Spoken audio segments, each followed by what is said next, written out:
အားလုံးပဲမင်္ဂလာပါဒီနေ့မှာတော့ကျွန်တော်Starlight ကကိုပုံနဲ့ဖောက်တင်လားမဖောက်တင်ဘူးလားဆိုတဲ့အကြောင်းကိုပြောပြသွားမှာဖြစ်ပါတယ် Starlight ကကိုဝယ်မယ်ဆိုရင်အနည်းဆုံး Diamond 300ပုံပါလိမ့်မယ်အဲ့ဒါကြောင့်အဲ့ဒီ Diamond 300နဲ့ကျွန်တော် Starlight book ကိုဖောက်ပြသွားမှာဖြစ်ပါတယ်ဖောက်တင်လားမဖောက်တင်လားဆိုတာကိုသိချင်တော့ဒီဗီဒီယိုကိုအဆုံးထိကြည့်ပေးပါဆိုတော့ဗီဒီယိုလေးစလိုက်ကြရအောင်အရင်ဆုံးကျွန်တော်မှာ Diamond 280ရှိတယ်အဲ့ဒါကြောင့်ဒီ280ကိုအကုန်တုံးပြလိုက်မယ်ပထမဆုံးအကျဉ်15 draw 15ကျင်းဖောက်မယ်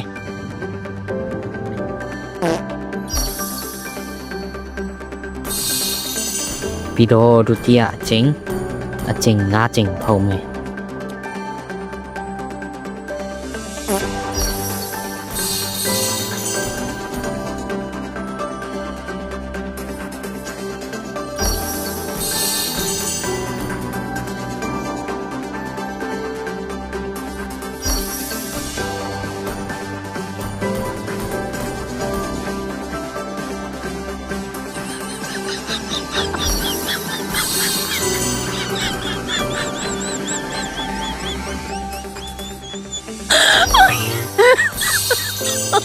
Oh my god.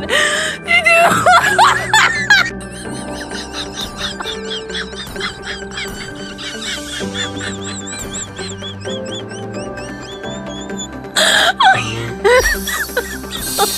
Oh my god. အားလုံးပဲမြင်တဲ့အတိုင်းမပေါ့ပါဘူးအဲ့ဒါကြောင့်ကျွန်တော်ကျင်ပြီးချင်တာကတော့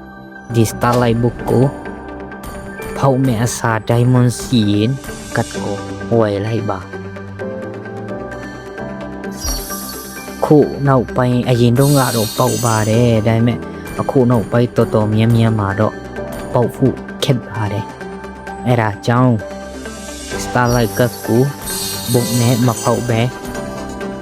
Diamond 300ပြီးဝယ်ရင်ပို့ပြီးတော့ Diamond ကုန်ချက်စီတက်တာပါလိမ့်မယ်လို့ပြောချင်ပါတယ်အဆုံးထိကြည့်ပြီးတဲ့အတွက်ကြည့်ဦးတင်ပါတယ်အားလုံးပဲ bye bye